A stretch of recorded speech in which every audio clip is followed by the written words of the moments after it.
Hello everyone, my name is Sage Hafen and I will be doing my report on Jerome Bruner. Meet Jerome. So Jerome Bruner was born in New York City on October 1st in 1915, and he died in 2016. He received his PhD from Harvard in 1941, and directly after he served in the U.S. Army's Intelligence Corps. When he returned home, he began teaching at Harvard University until 1972 when he switched over and started teaching at Oxford University. He is listed as number 28 of the 100 most eminent psychologists of the 20th century, and he is also known as a founding father of the constructivist theory. So his theory, Jerome Bruner stated in The Process of Education that any subject can be taught effectively in some intellectually honest form to any child at any stage of development. So pretty much just saying that anyone can learn anything at any given point in their life. So how is this possible? So there's three general ideas to this theory. There's intellectual development, the act of learning, and spiral curriculum. So intellectual development, there's three parts to this as well, which is inactive or action-based learning. So for an example, riding a bike, when you first start, you kind of look at the bike, you get on, you start to learn that as you pedal, the bike goes faster. When you move the handlebars, the bike turns and you're able to steer it. And eventually you learn that any bike you get on, when you paddle, you move, and when you turn the handle, you can steer. Iconic, or image-based learning. An example of this would be seeing a tree, being able to draw the tree, know what the tree is. And then symbolic or language-based is learning language, reading and speaking, auditory. The active learning, there's three parts to this as well. Acquisition, which is gaining new information. Transformation, which is changing old information into new information. And evaluation, which is judging whether the change of information makes sense. So my example of this, I have a niece, and she's about 1.5 years old, and she has learned, her new information that she learned is that dogs bark. Dogs make a woo-woo sound.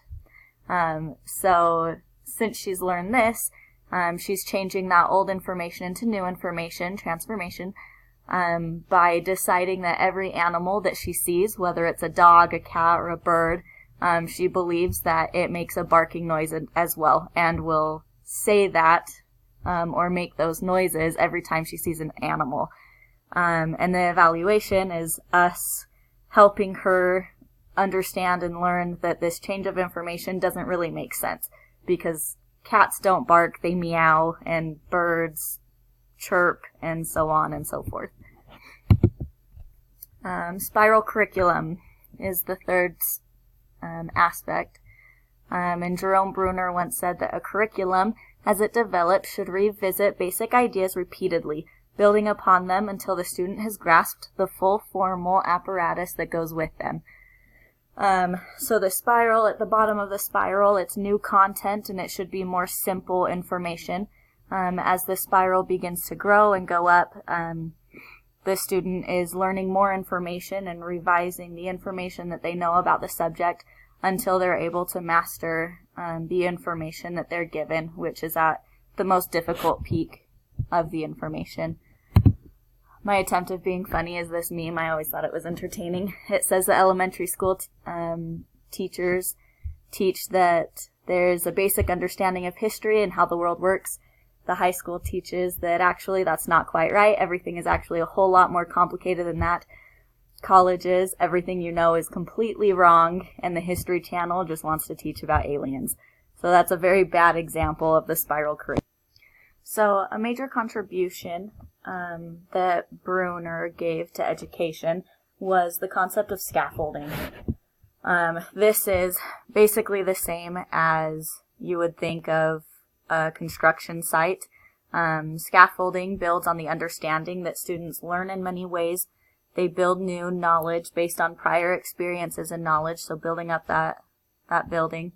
and they need to be supported when they cannot achieve on their own. Scaffolding gradually shifts learning responsibilities from the teacher to the student. So the teacher in this aspect is the scaffolding. The teacher helps build up the student, helps them be able to learn on their own, and eventually that scaffolding is taken down and the student is able to do it on their own. To be able to accomplish scaffolding, you need to know the individual student's needs. You need to know each student's strengths and weaknesses. You need to be able to give constructive criticism to these students so they can know what they're doing right and what they're doing wrong. And they need praise and acknowledgement so they can feel confident and comfortable enough to try and do these things on their own. So the application, what I took from Bruner's theories is to not just teach the class, not just teach a classroom. You need to, or we as teachers need to learn about the individuals in the classroom and teach them based on their personal and prior knowledge. We should make sure that we try and use enactive, iconic, and symbolic learning in our classrooms. An example of this that I thought of was the total physical response that we did in class the other day, when we had to think of symbols to do every time we learned a new word. It worked the enactive because we were acting out the symbol or the word, the iconic because we could see it as we were doing it, and the symbolic because we were actually learning the new word. And then last but not least, to praise the students, to give them reinforcement so that they can gain confidence and begin to learn on their own. Last but not least, my works cited page. I hope you guys enjoyed my video, and that you learned, hopefully, something new about Bruner. Enjoy.